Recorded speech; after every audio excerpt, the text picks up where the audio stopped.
ഒരു പണിയല്ല, അതൊക്കെ പഠിക്കേണ്ട സാധനമാണ്. ആർട്ട് പഠിക്കേണ്ടതാണ്, മ്യൂസിക് പഠിക്കേണ്ടതാണ്. ഇപ്പൊ ഞാൻ ആദ്യമൊക്കെ എത്ര മോശമായിട്ട് വരച്ചോണ്ടിരുന്നു. ഇപ്പൊ അതത് പഠിച്ചതുകൊണ്ടല്ലേ ആർട്ട് ചെയ്ത് ക്ലാസ്സിലിരുന്ന് ഞാൻ തന്നെ എന്റെ കഴിവ് പുറത്തെടുത്തിയാണ്.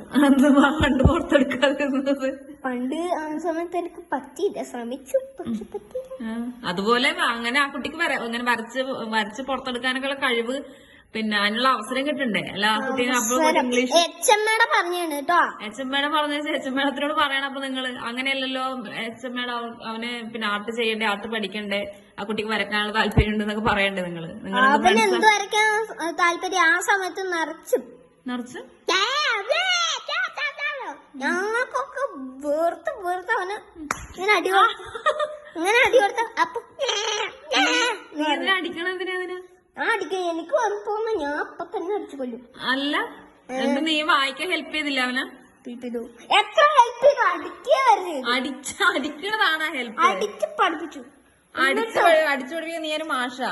നീ അത് പറഞ്ഞു കൊടുക്കല്ലേ വേണ്ടത്? ഇങ്ങനെയാണ് ഇത് വായിക്കുക, ഫോണിക്സ് കൊണ്ടൊക്കെ പറഞ്ഞു കൊടുത്താൽ കുട്ടി പഠിക്കൂലേ? അതല്ലേ ചെയ്യേണ്ടത്? അങ്ങനെയല്ലേ ചെയ്യണ്ട, അല്ലാതെ ഉടനെ അടിച്ചു പഠിപ്പിക്കുകയാണ്. നീ ആര്? എന്റെ ടീച്ചർ പറഞ്ഞു എന്നോട് അവനെ പഠിപ്പിക്കാൻ. ടീച്ചർ എന്ത് പറഞ്ഞു?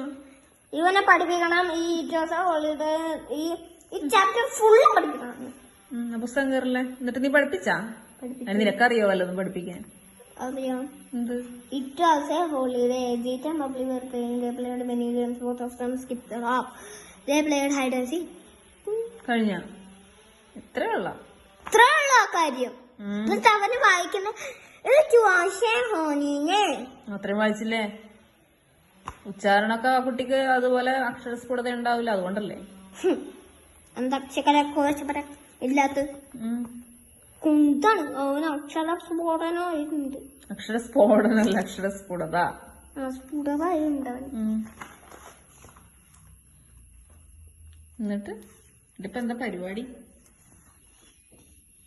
തല്ലിക്കൊല്ല പഠിക്കുന്നില്ലോട്ടു. പിള്ളേരെ അവർക്ക് ടീച്ചർ പഠിപ്പിക്കാൻ പറഞ്ഞു, നീ അവര് പഠിപ്പിച്ചു കൊടുക്കുമ്പോ അവർക്ക് മനസ്സിലായി അടിക്കുമെന്നു. ഞാൻ അടിക്കാനൊന്നും പാടില്ല, പറഞ്ഞു കൊടുത്താൽ മതി. ആ കുട്ടിയെ ഒരു 3-4 ആയതുകൊണ്ട് ടീച്ചർക്ക് അങ്ങനെ ദേഷ്യമൊക്കെ വരുമ്പോൾ തല്ലുമൊക്കെ ചെയ്യേണ്ടി വരുന്നോണ്ടാണ് ഫ്രണ്ട്സിനോട് പഠിപ്പിക്കാൻ പറഞ്ഞത്. അപ്പൊ ഫ്രണ്ട്സ് ആവുമ്പോഴത്തേക്ക് പിന്നെ തല്ലാണ്ട് നല്ല രീതിക്ക് പറഞ്ഞു കൊടുക്കാം എന്നുള്ള ഇതിലാണ് ഫ്രണ്ട്സിനോട് പറയണത്. ഇപ്പൊ പറഞ്ഞു കൊടുക്കാം. അപ്പൊ നീ പിടിച്ച് തല്ലിയ എങ്ങനെയുണ്ടാവും?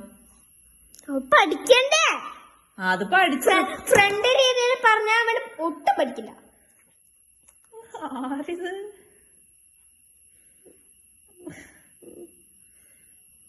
നീയും അങ്ങനെയൊക്കെ തന്നെയല്ലേ? എന്താ പല്ലിലോ